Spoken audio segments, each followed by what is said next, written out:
E vou pedir, por gentileza, para você não andar na hora da mensagem, porque o Espírito Santo merece ser respeitado. Então, vamos manter esse mesmo espírito na hora da mensagem. Verso 1, eu vou ler na Bíblia, na versão King James, atualizada em português. Então, Davi passou em revista seu exército e nomeou comandantes de batalhões de 1.000 e de 100 homens. Em seguida, dividiu todo o exército em 3 grandes companhias, uma terça parte nas mãos de Joabe, outra terça parte nas mãos de Abisai, irmão de Joabe, filho de Zeru, e a terceira sob o comando de Itai, o giteu. E exclamou então o rei às tropas: eu também seguirei convosco para a guerra.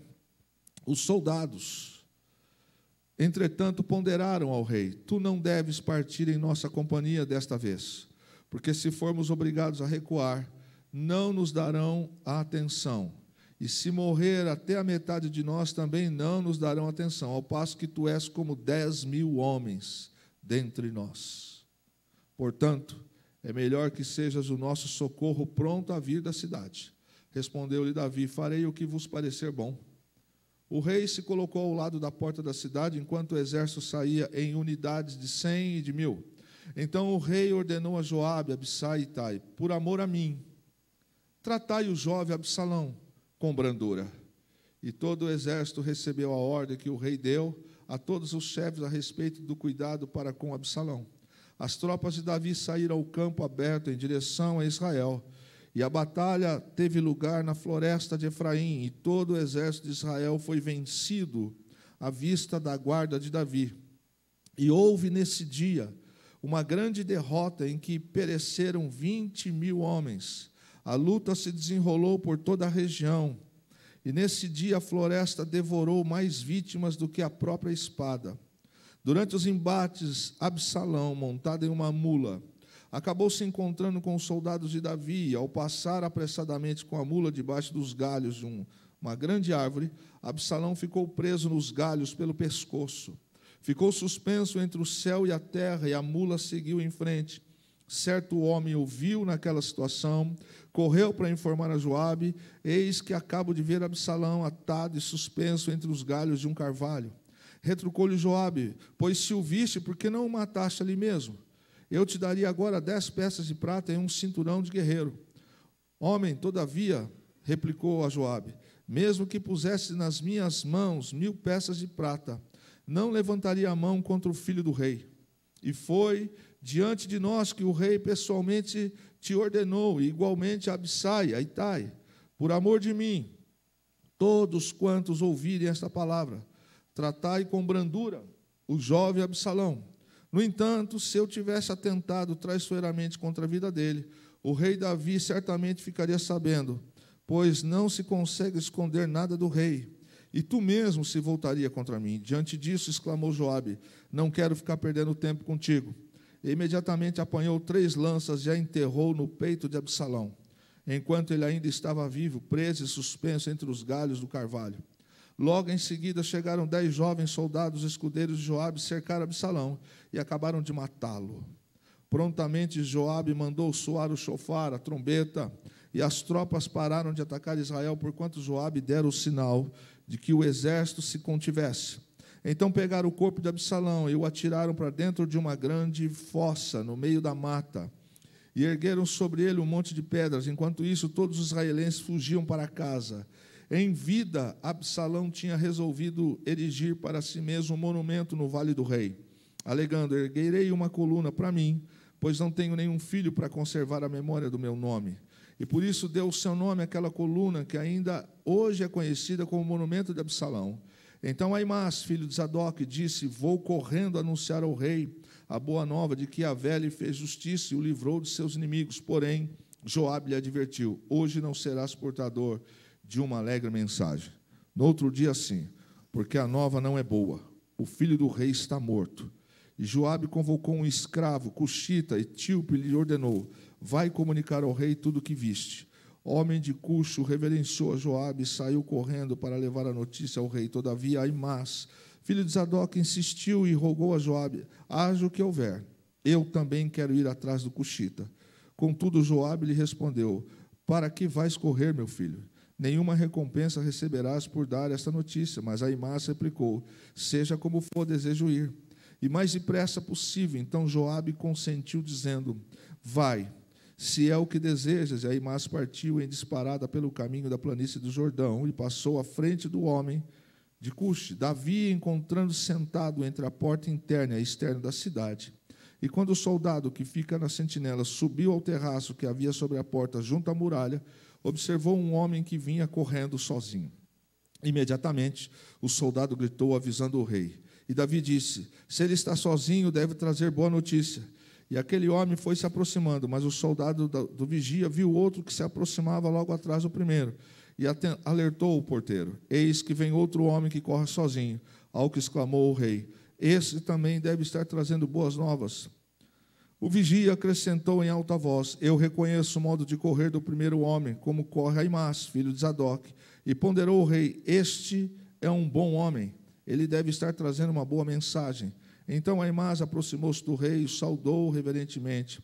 Atirou-se com o rosto no chão diante do rei e anunciou: bendito seja Yahvé, o teu Deus. Ele entregou os homens que se insurgiram contra o rei, meu senhor.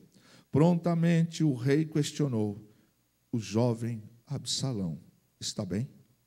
Ao que Aimás respondeu: observei que houve grande alvoroço no momento em que Joabe, servo do rei, mandou este teu servo, contudo não sei o que aconteceu. O rei ordenou: fica aqui ao lado e aguarda um pouco. Em seguida chegou o etíope e transmitiu a seguinte informação: ó rei, meu senhor, ouve a boa notícia. Hoje Yahvé te fez justiça, livrando-te de todos que se levantaram contra ti. O rei indagou ao cuxita: vai tudo bem com o moço Absalão?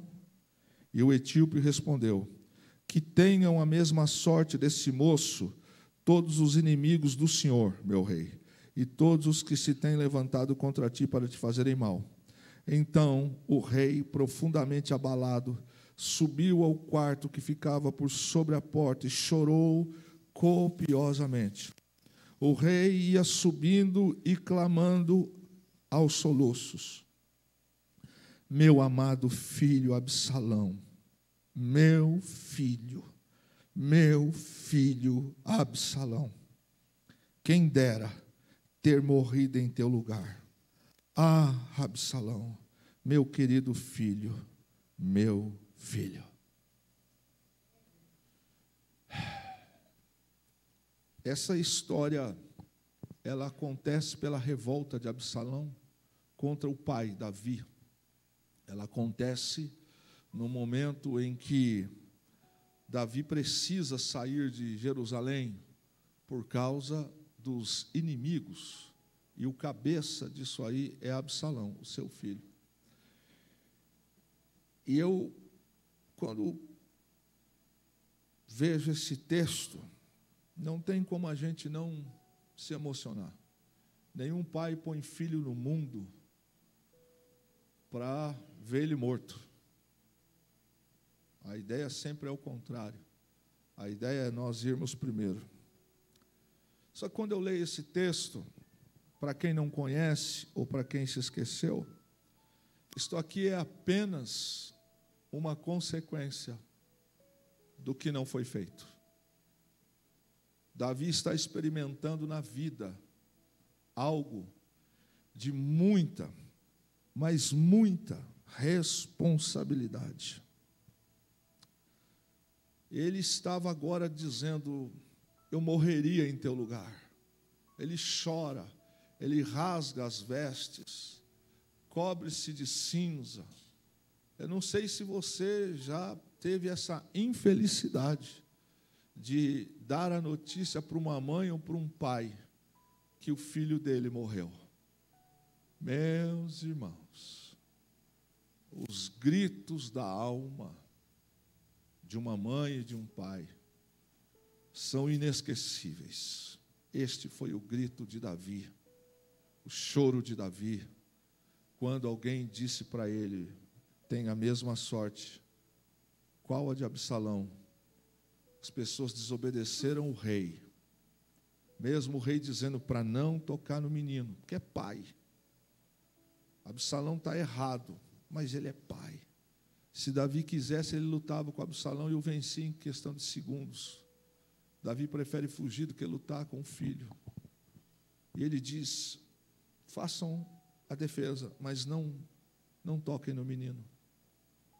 Mas, infelizmente, Joabe era um que estava perto de Davi fisicamente, mas longe do coração. Ele só estava junto, mas não no coração. E foi Joabe quem matou o filho de Davi,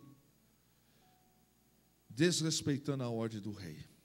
Aonde essa história tem nexo, aonde essa história começa, eu preciso compartilhar algumas coisas com você, para você entender o que Deus tem para nós. A educação em Israel estava centrada no lar, e era a responsabilidade da mãe educar os filhos e filhas até os 3 anos de idade, provavelmente até o desmamar.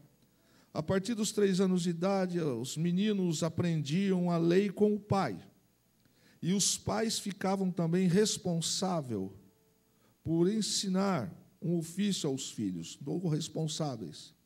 Um rabino, certa vez, disse o seguinte: um pai que não ensina ao filho um ofício útil está educando-o para ser ladrão. Jesus não só era filho de carpinteiro, mas também era carpinteiro, porque o seu pai, seguindo os moldes da educação que se ministrava em Israel, ensinou o menino Jesus a ser carpinteiro. Isso explica porque naquele tempo existia um grupo de trabalhadores de linho e de oleiros que moravam juntos no mesmo lugar. As meninas podiam vir a ter uma profissão, trabalhando talvez como parteiras e cantoras. A educação era basicamente religiosa, capacitando as crianças a compreender a natureza de Deus pelo que Ele fizera e o que Ele exigia na lei. Deuteronômio 6, ao Shema, a palavra máxima, a qual Israel nela ainda se posiciona. E o texto diz: ouve, ó Israel, o Senhor nosso Deus é o único Senhor. Amarás, pois, o Senhor teu Deus de todo o teu coração e de toda a tua alma e com toda a tua força. Deuteronômio 4:5. Esta era a incumbência do chefe da casa. Esta era a incumbência do homem. Aliás, não era. Esta era a responsabilidade. O pai ensinava ao filho, aos filhos, em especial mais o filho, sobre a lei. Todos eram educados na lei do Senhor. Mandamento de Deus: você falarás da minha palavra quando estiveres assentado à mesa, quando entrares ao sair, terás a minha palavra por testeira. E deveriam ser ensinadas, discutidas, usadas, adoração para declarar simbolicamente que elas fazem parte da mente e da conduta, e usadas como lembrete toda vez que se entrava ou saía da sala. Era mais ou menos assim: quando um filho saía de casa, a mãe dizia, mas normalmente quando o pai estava presente, ele dizia: não se esqueça, Shema, ouve, ó Israel, o Senhor teu Deus é o único Deus, somente a Ele. Esta era a palavra. Então, toda vez que o filho chegava e saía, ele ia aprendendo isso e era repetido. As crianças eram estimuladas a fazer perguntas sobre as festas, mostrando-se objetos que desconhecessem. Assim se tornava natural ensiná-las sobre os atos de Deus. Quando os santuários começaram a fazer parte do povo judeu, houve o início de escolas teológicas, porque até então o santuário não existia da forma plena como vemos aqui. Mas existia o tabernáculo, e é dessa época que se encontram já algumas coisas maravilhosas. Samuel, por exemplo, ele é educado, a mãe o desmama, e ele é levado para ser, lá no templo, servo de Eli. Então Samuel estava sendo ensinado por Eli, sacerdote que vivia lá em Siló. E o próprio Samuel criou essa escola, e algumas escolas vieram a surgir mais tarde. E este homem, os homens mais velhos, eles também faziam aquilo que era papel do pai. Eles ensinavam a lei, a Torá, para os alunos. Assim como o pai devia de ensinar os filhos em casa, os sacerdotes pegavam os mais novos que quando estavam já no templo e ministrava sobre eles por tempos, por meses, por anos, todas as vezes, e alguns entravam pelo caminho de aprendizagem mais profunda. E é daí que surge a prática de chamar um sacerdote de pai, porque só um pai ministra sobre o filho aquilo que é bom, aquilo que é correto. É dessa época que alguém olhava e chamava um sacerdote e dizia, meu pai, porque o sacerdote fazia este papel, o papel de ensinar a lei do Senhor, de educar os futuros homens, de educar também as famílias, e esta era uma maneira dos judeus educarem seus filhos, na lei e na tradição. Aliás, não tem outra forma de conhecimento hoje que nós temos que não seja essa prática de educar um filho. E um fato que nos traz muita preocupação e observação é que, apesar de Israel ministrar através dos homens isso, havia aqui uma cultura pagã que sempre viveu ao lado da nação. Então, exigia muito dos pais mais atenção para com os filhos, porque eles não ficam só em casa, não é de hoje, eles também saíam. Então, os pais ensinavam os filhos em casa a lei do Senhor, e nesta lei, os pais sempre os avisavam, você não é igual a todo mundo, hein? Os outros ali não adoram a Deus, mas você adora. E a educação dos hebreus foi fundamentada na lei, e se conclui que toda criança bem ensinada jamais esqueceria as leis de Deus, porque seriam elas que norteariam a sua vida. Então, por mais que um filho amanhã viesse a fazer algo contra a lei do Senhor, não seria aceito ele dizer, eu não sabia, porque era, e eu repito, é obrigação do pai, dos pais, é ensinar o caminho do Senhor para os seus filhos. Alguns estão pecando, deixando essa responsabilidade para a igreja, para os professores, para o pastor ou para alguém. Mas esta responsabilidade, Deuteronômio capítulo 6, é minha, é nossa. Amém, igreja? Pois bem, mas parece que Davi não seguiu esses princípios quando a gente olha para a vida dos filhos. Parece que a lei do Senhor, que foi tão bem ministrada a Davi, parece que Davi, rei, não fez a mesma coisa. Ele não agiu assim. Davi teve 7 mulheres e 10 concubinas. Já estava fora. Davi teve pelo menos 20 filhos. Alguns dizem 19, outros 20. Os que nós conhecemos, alguns principais, a maioria homens, porque a cultura da época entendia que os filhos homens que davam continuidade ao pai. E as filhas mulheres, quando se casavam, elas ingressavam em outra família, adotavam então o padrão família do seu marido. Por isso que muitas vezes a gente vai encontrar só nome dos filhos homens de alguns personagens da Bíblia. E a Bíblia lista principalmente esses filhos homens. Mas ele poderia, Davi, ter ensinado aos seus filhos? Poderia. Mas me parece que as falhas de Davi refletiram sobre as suas mulheres e sobre os seus filhos. Porque, já descumprindo a palavra, ele traz para a sua vida mais do que uma esposa. Quando o Senhor tinha dado a palavra a Moisés, dizendo, o rei, não quero que haja isso. E os casamentos de Davi, 90% deles não foram por amor, foram por políticas, foram por condição de governo.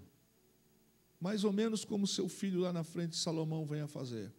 E este ato de Davi, essas ações de Davi, lhe trouxeram consequências. Eu estava lendo esse texto ontem, hoje, e eu vi que Davi teve muitas perdas por causa do seu estilo de vida. o homem segundo o coração de Deus, deveria de fazer, deveria de cuidar, deveria de se posicionar, mas ele não fez. E não era porque não tinha tempo, porque agora ele é rei, ele tem toda a estrutura.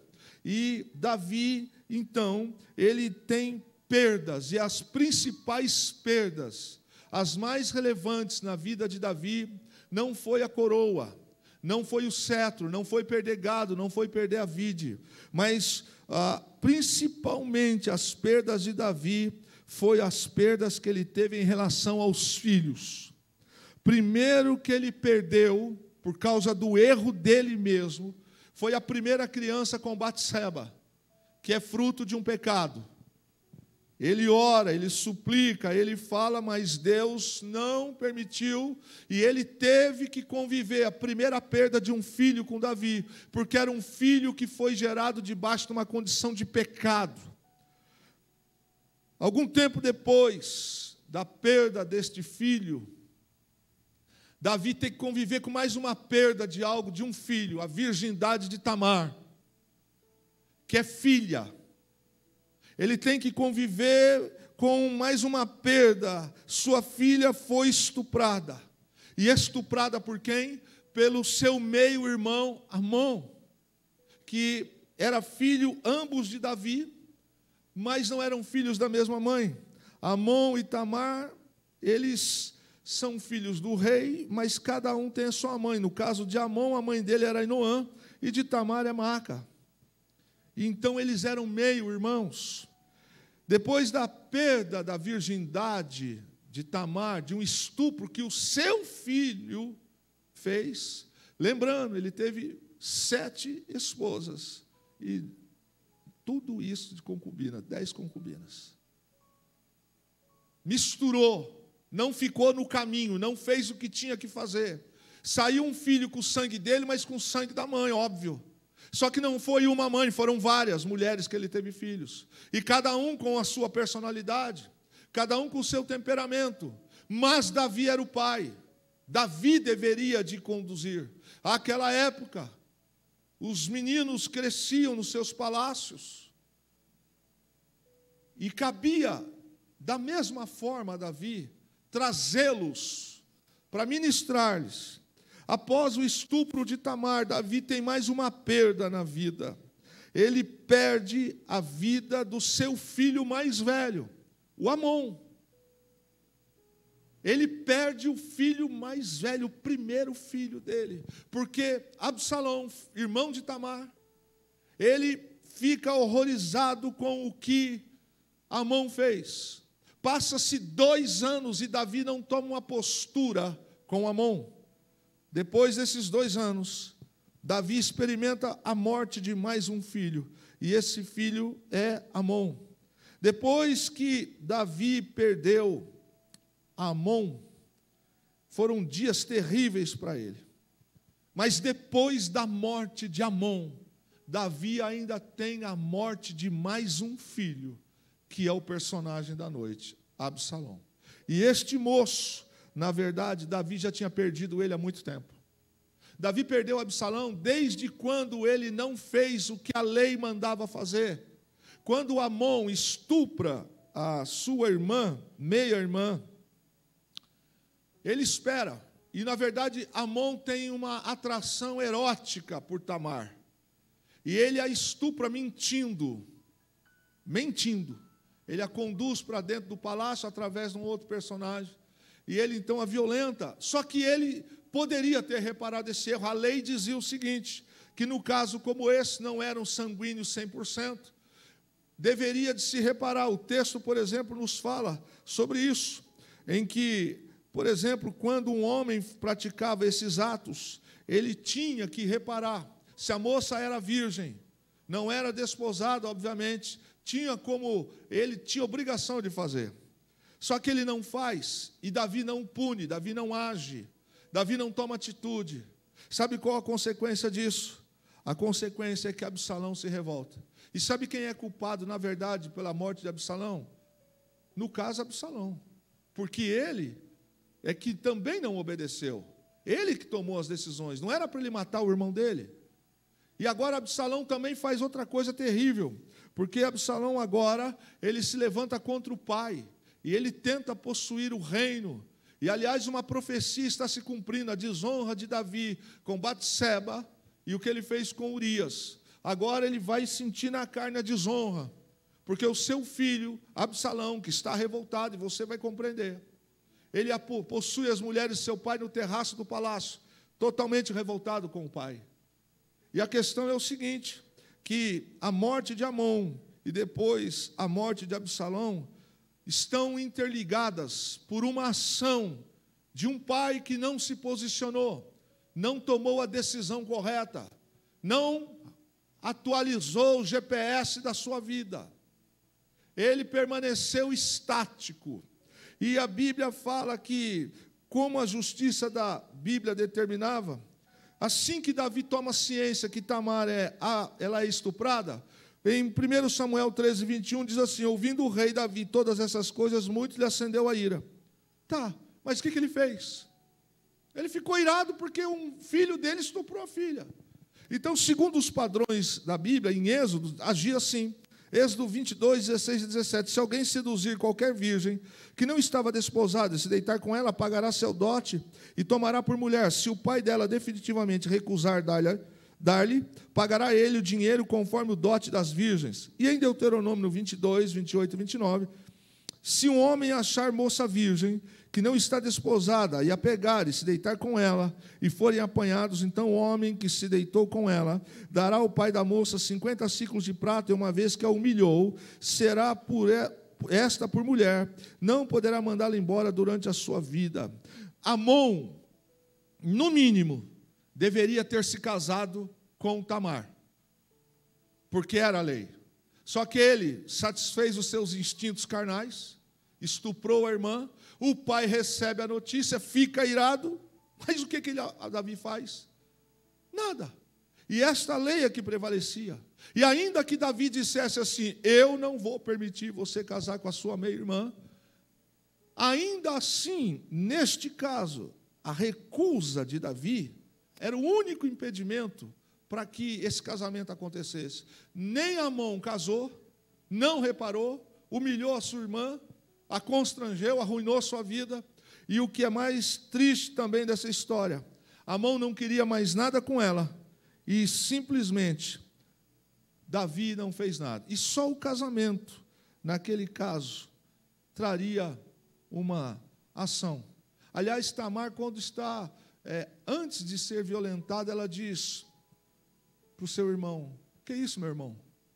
Se você me ama, peça ao nosso pai. Com certeza ele me dará por esposa. Mas sabe o que acontece com esse moço? Ele não tem a lei do Senhor no seu coração. Ele prefere satisfazer os seus instintos do que temer a Deus. A morte de Amon foi assim, a reação de Davi foi aquela reação de tristeza, como todo pai. Agora ele tem mais um filho morto. E agora ele tem um outro problema, que pela lei, Absalão tinha que pagar com a vida, porque ele matou o irmão. Davi não agiu com Amon, e também não age com Absalão. Absalão foge para Gesur, aonde o avô dele era rei. E lá Absalão fica 2 anos, escondido do pai, procurado pela justiça no contexto de ser levado para Israel e padecer. E Davi também não fez nada, nem praticou o que tinha que praticar, e deixou dito pelo não dito. Esse moço, ele está lá, quando Joabe, ele arma uma situação, provoca um fato, para tentar trazer um julgamento de Davi sobre uma mulher, que ele cria uma história, ele fala, ó, rei, no final da história a mulher fala assim, por que o senhor não faz a mesma coisa com o seu filho? 2 anos se passaram, que Amon estava morto, e Davi entendeu que Joabe estava por trás dessa conversa. Ele disse, tá bom, que volte Absalão. A Bíblia diz que, rapidamente, Joabe, então, ele toma uma posição, traz Absalão para o palácio, e o encontro foi assim. Depois de 2 anos, Absalão vem, abraça o pai e eles se abraçam, se beijam, e acabou.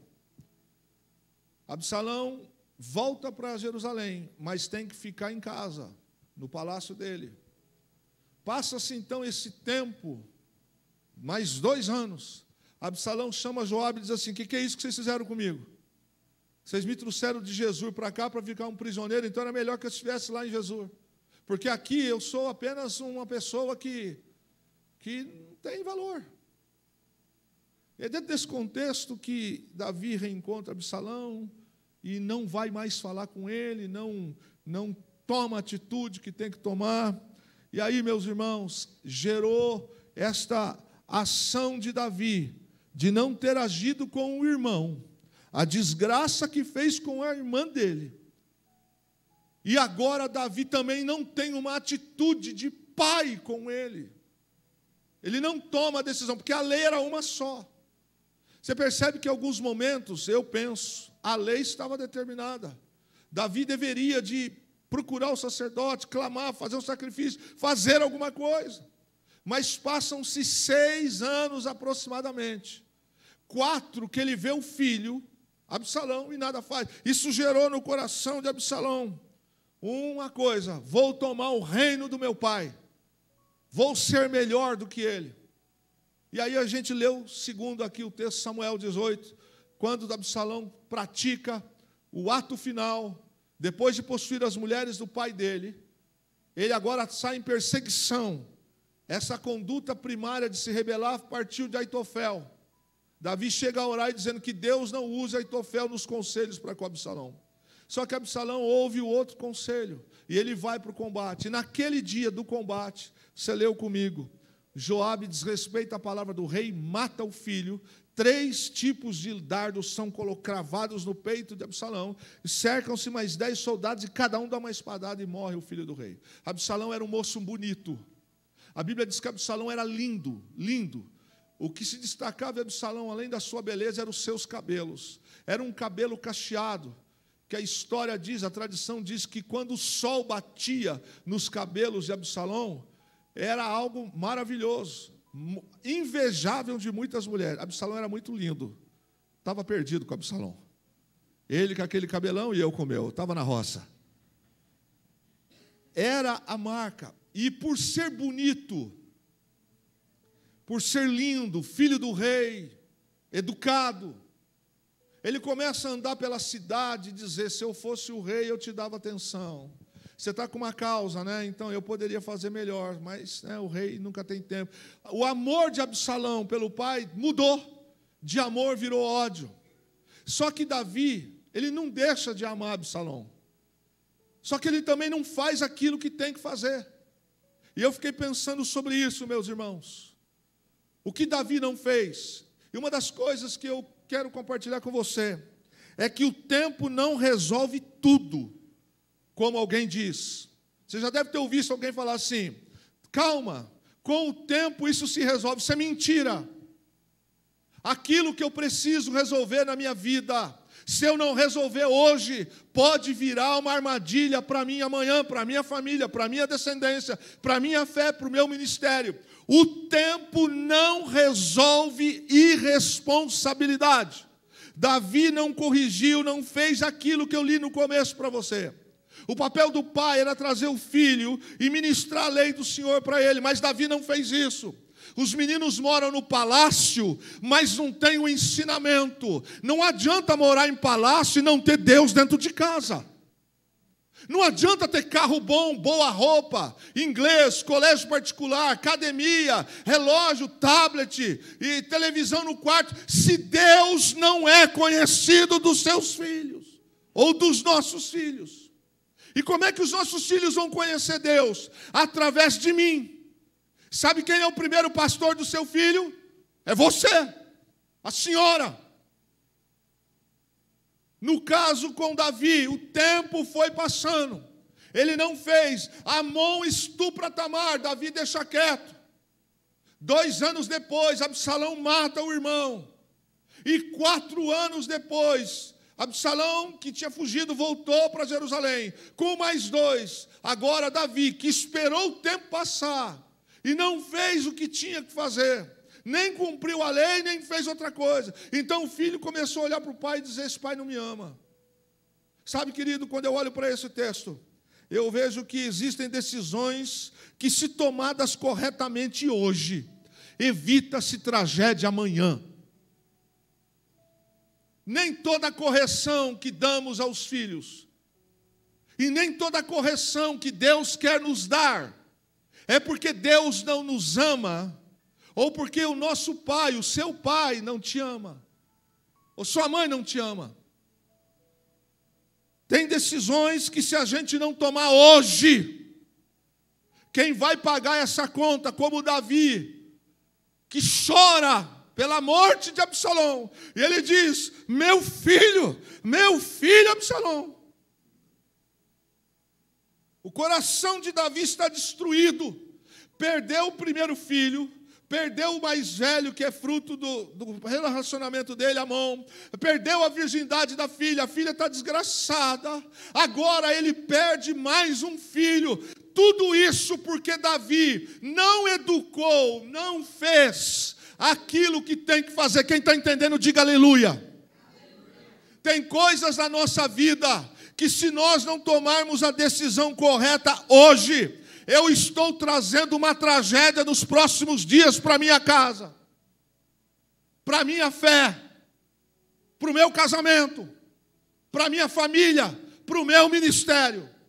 Eu posso morar em palácio, eu posso ter cetro de rei, eu posso ter servos, mas eu não tenho aquilo que eu precisava ter: o temor de Deus. Temor a tal ponto que precisava chamar os meninos: vem para cá, Amon, vem para cá, Absalão, eu quero todos os meninos aqui.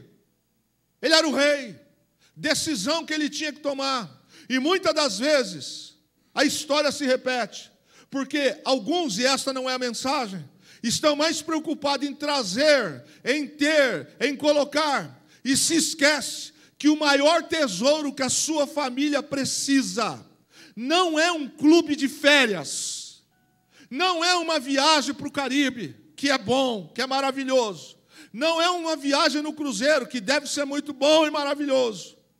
O maior presente, a herança maior que o seu filho precisa ter, que não é a mensagem da noite, é você ensinar para eles a lei de Deus. Davi não fez isso. Quando a gente se omite de tomar as decisões certas, meus irmãos, é omitir-se.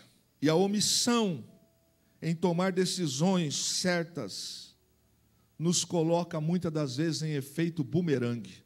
Sabe como é que é isso? Eu deixo de tomar uma atitude certa hoje, que eu tenho que tomar. Seja uma correção, uma decisão, um pedido de perdão, acertar as coisas, seja qual for. Eu não tomo, eu sei que eu tenho que fazer, mas eu não tomo, porque eu sou ruim. Ou porque, sei lá, isso é efeito bumerangue. Sabe como é que funciona? Eu jogo, bumerangue é assim. Você joga, ele faz o percurso, daqui a pouco ele volta. Volta para quem? Volta para quem jogou. Quem não toma a decisão certa, se coloca a viver efeito bumerangue. A vida é cheia de escolhas difíceis. Mesmo assim, se faz necessário ser coerente. Não é fácil, não é gostoso chamar a atenção dos outros. Eu acho que não tem nenhuma mãe, nenhum pai aqui que gosta de disciplinar o seu filho, às vezes de uma maneira um pouco mais acentuada, que até bíblica a sociedade quer dizer que não. Nenhum pai gosta. Mas a vida é feita de escolhas. Escolhas às vezes ruins. Ruins. Vai para o teu quarto agora. Deixa o teu celular aqui. Quando você não aprender a tratar os teus irmãos, sua família, com respeito, você não pega isso aqui. Enquanto você não aprender que os da rua são só para os da rua. Porque a hora que você bater no cilindró, a hora que você ficar doente, a hora que tiver um problema, sabe quem vai cuidar de você? Esses que você desrespeita. Então, você vai aprender. Dói no coração. Alguma mãe ou um pai aqui já deu umas varadinhas no filho e ficou mal? Eu estou na lista. Nossa, Jesus da glória. Nossa. Quando eu tive que pegar a cinta algumas vezes e fazer assim nas pernas, eu avisei você 3 vezes para não fazer isso. Não falei? Pai não falou? Falou. O que você fez? Você fez. Então isso aqui é para você aprender. 1, 2, 3. Chorou, chorou, chorou. Eu virei para o outro lado e chorei também. Mas chorei. Depois que choramos, eu abracei, me perdoa. Eu preciso fazer isso para você entender, filho. Isso não está certo. Isso não está certo. Porque tem decisões na vida que nós temos que tomar, que não são fáceis, mas elas são necessárias e coerentes. Porque quem ama, cuida. Se não tomarmos decisões corretas, podemos obstruir certos processos naturais da vida. Veja o que aconteceu com o irmão Davi, o rei Davi. Ele não tomou a decisão certa. O processo natural qual era? O processo natural era que a família estivesse bem, era que os filhos estivessem perto. Aliás, não era para Davi estar vivendo isso, mas ele optou em ter várias mulheres. Então, querido, quando Davi ele não toma a decisão correta, e aqui no caso, era ele quem tinha que educar os filhos na lei de Deus. Quando ele assim não faz, ele atrapalhou o processo natural. Sabe, irmãos, eu volto a dizer, nada é mais importante do que a nossa família na presença do Senhor. Nada é mais importante do que Deus entrar na nossa casa e dizer, essa casa me pertence. Nada é tão importante a ponto de eu perder o tempo que eu não tenho de educar os meus filhos, e amanhã um traficante, uma pombagira, um delinquente está abraçando. Decisões da vida como essas, que se nós não tomarmos feito, pode atrapalhar o processo da vida. Talvez eu esteja pensando assim, não, eu vou deixar a faculdade da minha filha paga, do meu filho pago, vou fazer isso, fazer aquilo. Isso é importante, querido, você pode até fazer isso, mas não despreze o seu papel de tomar a decisão certa como homem de Deus e mulher de Deus. Tome as decisões corretas. Quando é para ficar quieto, manda ficar quieto, quando tem que fazer, faça. A Bíblia diz que quando nós relutamos em tomar decisões certas, nós drenamos nosso tempo e energia. Pode perceber, irmãos, todas as vezes que a gente não toma a decisão certa, nossa paciência vai se esgotando, sim ou não? Vai drenando. A gente vai fazendo de conta que está tudo bem, tanto quem erra, quanto quem tem que discutir, disciplinar. Vai drenando o nosso tempo, a nossa energia. É aquela coisa que a gente vai dormir pensando no problema, de noite sonha com o problema, acorda com o problema, no outro dia o problema, e o problema está ali, e a gente precisa tomar uma posição. Tem conversa na vida que a gente não pode deixar de pontuar. Aqui, vem cá, senta aqui, senta aqui. Você está pensando o quê? Você está pensando o quê? Às vezes vem um ou outro menino aí e fala, ô Kleber, eu já ensinei, falei, Kleber não, para você eu sou pastor. É pastor, Kleber. Tem que entender uns princípios. Não é assim não, querido. Respeitar, não daqui a pouco como é que a gente está. E a Bíblia diz que quando nós não tomamos as decisões certas, nós drenamos nosso tempo e energia. Sabe o que é isso? Você está gastando tempo e energia à toa. Porque isso vai estourar. Com Davi estourou. Justificar-se em não tomar certa decisão, alegando falta de tempo, pode ser um sinal de que devemos recalcular a nossa dinâmica diária. Então, muitas vezes eu não tomo uma posição, ou vou dar um exemplo da casa. Fala com a tua mãe. O que tua mãe falou? Não, o que ela falou está resolvido. Meu irmão, o homem da casa é você, camarada. O homem da casa é você. Sabe, querido, às vezes a mãe tem que tomar uma posição, uma atitude, seja tanto no relacionamento, quanto com o filho, na fé. E aí, sabe, aquele negócio vai se arrastar. Eu não estou sem tempo, eu vou marcar. O que eu mais escuto aqui na igreja é assim: vou marcar uma hora com o senhor. O ano está terminando. Alguns me deixaram esperando até agora e não vieram. Porque, né? O pastor vai puxar minha orelha. Desculpa, mas eu sou teu pai. Desculpa, mas eu sou teu pai. Eu posso chorar de tristeza pelo que aconteceu, mas eu não vou chorar de tristeza porque eu deixei de fazer. Eu estou sem tempo. Está sem tempo, Davi? Está sem tempo? Olha o que os meninos viraram. Já tem um estuprador, tem uma desvirgindada, agora tem um assassino. E agora vai ter um outro que vai ser vítima de homicídio. Falta de tempo, eu não tenho tempo. Eu não tenho tempo para vir na igreja. Eu não tenho tempo. O senhor não entende. O pastor não entende. Deus não entende. Deus não entende. Ou então, Deus sabe como está a minha vida. É lógico que sabe. Porque tudo na vida, eu preguei aqui outro dia, não existe falta de tempo, existe falta de prioridade. Quando eu digo que não tenho tempo, eu estou pegando algumas coisas e colocando mais de canto. Tomar decisões difíceis traz necessidade de dedicação. Davi não tomou a decisão com os filhos, ele não se dedicou, ele não se colocou a tomar essa decisão e a conta chegou. Ter valores claros pelos quais guiamos nossa vida pode facilitar na hora de tomar decisões difíceis. Sabe o que eu acho interessante dessa frase que escrevi? É que, às vezes, irmãos, a gente se identifica como casado e se comporta como solteiro. Não dá para entender. Tem uma aliança no dedo, tem uma certidão de casamento, mas se comporta como divorciado, se comporta como separado, se comporta como solteiro, se comporta como viúvo.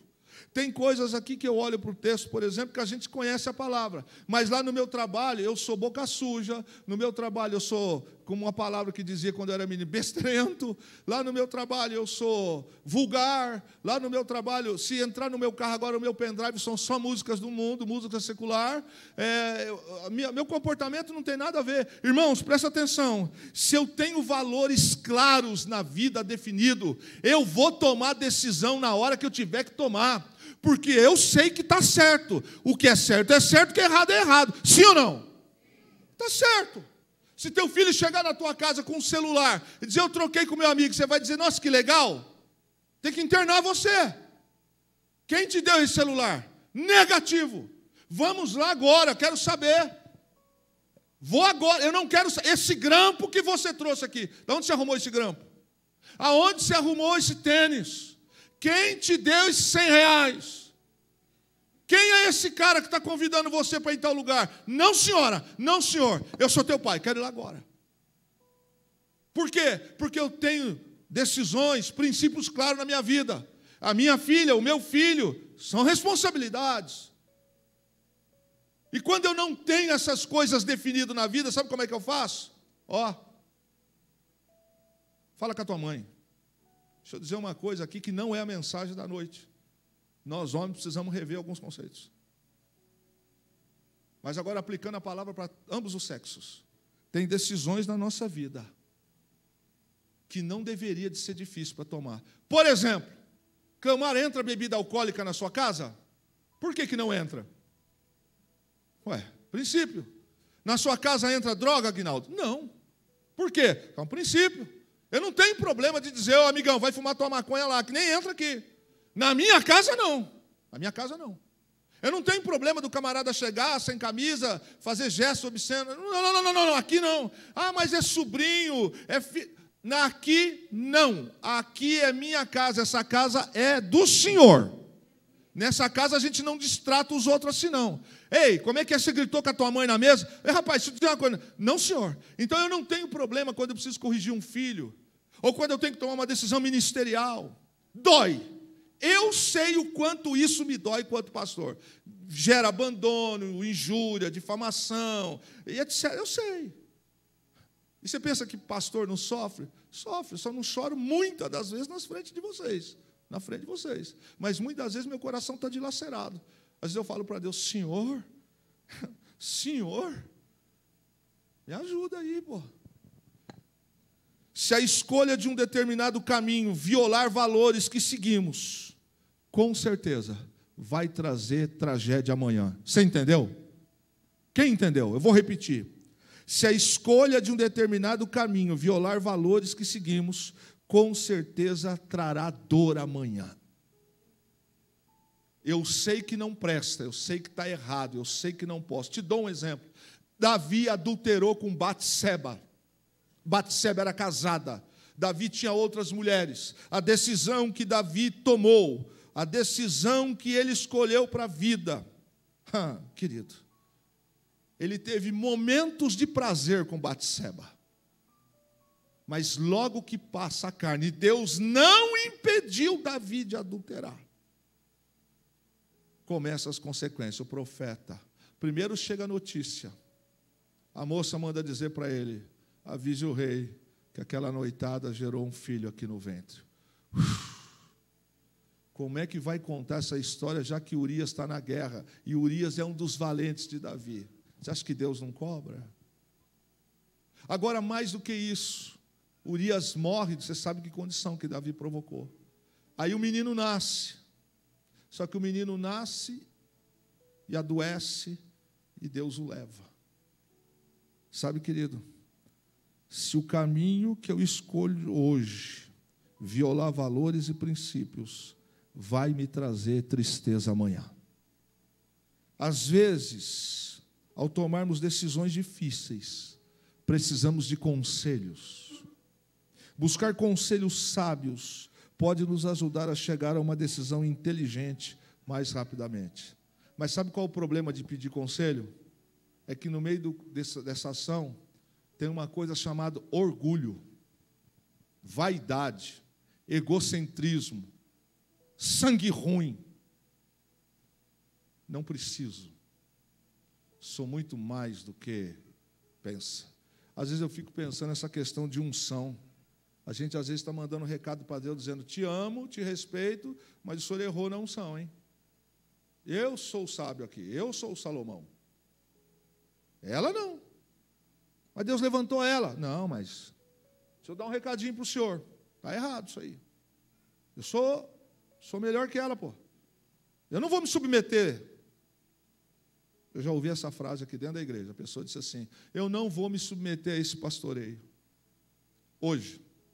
Mas lá atrás, quando vivia endemoniada, caindo possessões e possessões, possessões, possessões. Pastor, vem em casa. É esse. Aí olha e sai demônio. Vai lá e sai demônio. Olha, irmão, eu perdi conta de dia, de noite, de madrugada. Pastor, o que aconteceu? Está endemoniado. Já cheguei a pegar essa pessoa virada igual um 8. Parecia a taça da Copa aí. Toda virada lá. Aí chega lá. Aí uma pessoa cresce na vida, melhora e fala assim: não, eu não vou me submeter desse pastoreio. Interessante isso, né? É interessante porque aqui a gente está entendendo pela palavra que Davi poderia ter procurado o profeta e disse: o que eu faço? Eu sei o que diz a lei, mas eu estou vivendo um antagonismo, é meu filho. Ele estuprou a menina. Ou então Absalão, ele não faz. E buscar conselhos sábios pode nos ajudar a chegar a uma decisão inteligente mais rapidamente. Tomar decisões difíceis com confiança e de maneira assertiva demonstra maturidade. Eu vou voltar a repetir. Tem decisões que nós vamos tomar que serão decisões difíceis. Vai cortar na nossa própria carne, vai mexer com a minha vaidade. O meu orgulho, como é que eu vou encarar? Você vai encarar como a gente tem que encarar, ué. Sou humano, errei, falhei, e o que eu tenho que fazer? Qual é a pena? Ué, a Bíblia diz que aquele que peca, se arrepende e confessa, alcança a misericórdia, ponto. Agora, eu ficar sem tomar a decisão certa, eu posso estar trazendo um baita de um problema para mim amanhã. Seja prático e claro nas suas decisões. Não tome decisões em emoção. A emoção de Davi de ter errado com Batseba lhe furtou a decisão correta, a atitude para agir com os outros filhos. Diante da decisão, considere os motivos, os fatores e as consequências, se não tomar as decisões certas. É isso que a gente tem que pensar. É assim, eu não vou fazer isso hoje porque é meu amigo. O cara é meu brother, irmão. Como é que eu vou fazer isso? Considere. Se você não fizer a coisa certa hoje, amanhã, quando descobrirem, E vão descobrir, porque não tem mentira que fique encoberta. Não tem omissão que fica parado. Então, considere, na condição de não tomar decisão, como é que a gente vai conviver amanhã com alguém colocando o dedo e falando assim: você é culpado desse menino virar o que virou. Você é culpado do ministério ter passado pela luta que passou. Você, pastor, você é culpado por você não se posicionar. Decisões não podem ser pautadas apenas no agora, mas olhando para o futuro. Nossas decisões precisam ser tomadas mediante a palavra de Deus. Irmãos, é simples. Quem convive comigo sabe como é que eu falo. Pastor, é isso, isso, isso. Eu falo assim, o que a Bíblia diz? A Bíblia diz isso, então está respondido. É pela palavra que a gente vive. Sim ou não? A gente não vive pela mãe de nada. A gente não vive pelo que um partido político fala que é certo. A gente não vive por causa de um amigo que fala isso aí está furado. As nossas decisões são pela palavra. Davi agiu baseado em emoções. E alimentar emoções prejudica a tomada de decisão. Um exemplo, se você fazer isso de novo, você vai de castigo, você vai levar um chinelado, você vai levar uma varadinha. A criança, tá bom, faz de novo, fala, papai já falou com você. A terceira vez, papai já falou com você, assim, assim, assado. Na quarta vez ele está fazendo, você fala, você vai apanhar. Na 25ª vez você está falando, você vai apanhar. Ele vai estar com 18 anos, você vai dizer, você vai apanhar. Daqui a pouco ele está batendo no seu rosto, você vai apanhar. Não, pai, é o senhor que já está apanhando. Davi teve várias esposas, teve vários problemas por causa disso, mas foi escolha dele. Os filhos com elas, temperamentos diferentes, mas foi escolha dele. A omissão de decisões corretas culminou por trazer a ele efeito bumerangue. Não agiu com a mão como determinava a lei. E o que ele fez por Tamar? Você não vai encontrar o que ele fez por Tamar. Absalão toma uma decisão em cima da decisão errada de Davi. E eu caminho para o fim essa noite, para esta última ceia nossa, que eu disse lá atrás, que é tempo da gente acertar o GPS, ajustar o GPS e dizer, para isso, né? Esse caminho que eu estou indo, daqui a pouco eu estou chamando Jesus de Genésio e Urubu de meu louro. Daqui a pouco eu estou tomando uma, daqui a pouco eu estou daqui a pouco eu estou usando um batonzinho, daqui a pouco eu estou não sei o quê, daqui a pouco não sei o quê. Sai dele agora, demônio. Daqui a pouco eu estou lá no boteco. Daqui a pouco eu estou... Decisões. Eu disse aqui essa noite, trouxe um exemplo de um pai, e a mensagem não era para falar de pai, é para falar de decisões que temos que tomar. Mas, por favor, não estrague a sua alma essa noite, deixando entrar por aqui e sair por aqui. Porque quando Deus está falando, muitas vezes a gente faz de conta que não é com a gente, mas é comigo. A vida eterna é uma escolha. Amém ou não amém? Amém? Ninguém é obrigado a aceitar Jesus. Você não é obrigado a viver a vida eterna com Jesus. É uma escolha. Com quem eu quero andar também é uma escolha. As más conversações corrompem os bons costumes. Se você está andando do lado desse cara boca suja, é porque você gosta. Se você está andando perto dessa mulher fofoqueira, se ela vive mandando mensagem de fofoca para você, se ela tem tempo de falar com você no meio de semana de fofoca, é porque você gosta. Convida ele para orar. Alguém já fez isso aqui? Oh, deixa eu contar a última. Menina, deixa eu te contar a última. Está sabendo do bafão? Está sabendo a última? Lá da igreja. Você quer acabar com isso? Antes de você contar, você está livre à tarde? Vem aqui em casa. Que hora? 3 horas. Quando ela chegar, você vai te contar uma. Não. Vamos orar uma meia horinha aqui.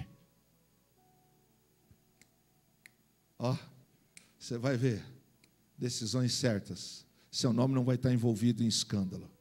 Vai estar envolvido em coisa errada. Com quem eu quero andar é uma decisão minha. Insistir no erro também é uma decisão minha. Sim ou não? Essa noite Deus está falando, ou alguém acha que não? Então, insistir no erro é uma escolha. Essa mensagem de ceia, hein? Está dando recado em cima do púlpito. Você acha, irmão?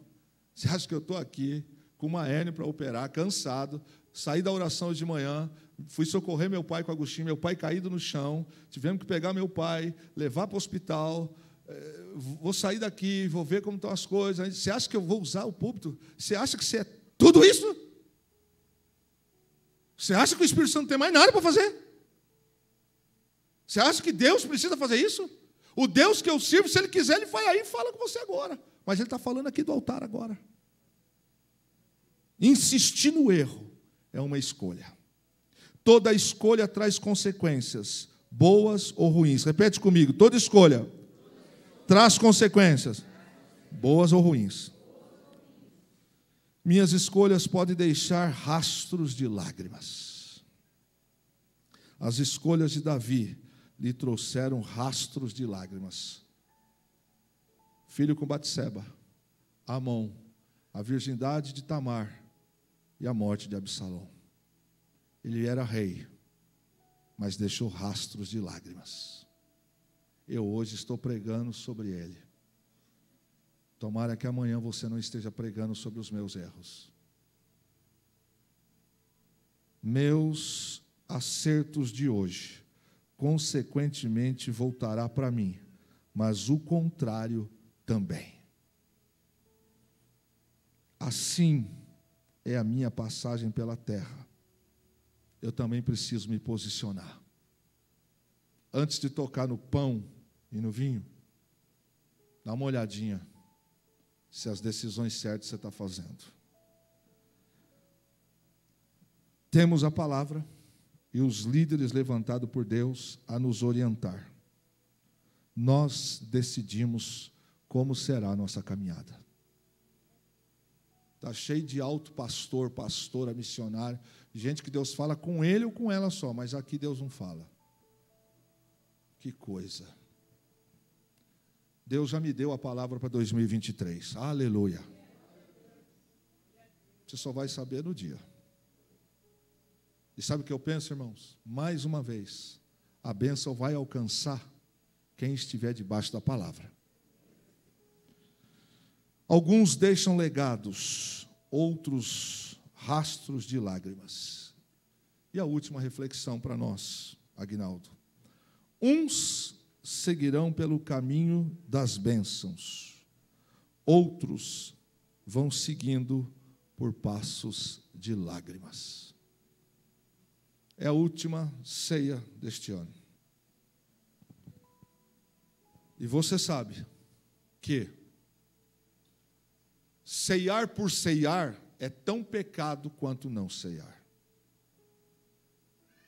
Esta noite, última ceia, último mês do ano, ponha os pingos nos is. Aconteça o que acontecer, tome a sua posição. Traga a palavra para a sua vida. Não deixe o diabo brincar com você, nem comigo. Quando nós nos posicionamos, hoje a gente pode chorar, mas amanhã a gente vai dizer, alguém vai dizer, obrigado. Obrigado. Davi deixou rastros de lágrimas, porque não agiu com os filhos como devia agir.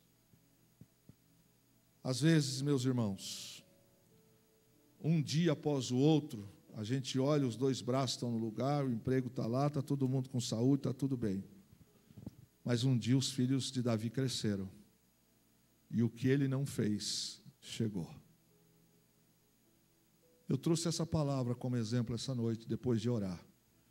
E dizer para você, olhe para você. Porque eu já estou olhando para mim. Olhe para você. Como é que vai ser em 2023? Vai continuar dando migué?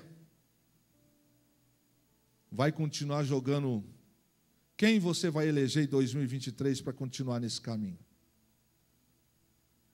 Você quer ver todo mundo bem e você não? Rastros de lágrimas. ele era rei, mas teve que enterrar 4 filhos. Pastor, Tamar não foi enterrada, ficou uma morta-viva. Se tomasse a decisão certa, você vai casar sim com a sua irmã, e ai de você se eu souber que você está destratando. Ai de você. Ele era o rei, irmão. Ele era o rei. Se eu souber, pela tua irmã, que você franziu a sobrancelha para ela, pois eu vou tirar o meu cinto de rei, você vai apanhar com o cinto de rei. Mas ele teria tomado uma atitude. Mas ele não toma. Como também não tomou com Absalão. E tudo aquilo que é certo e a gente não faz, um dia a consequência vai chegar para a gente. Sim ou não? Fique em pé, em nome de Jesus.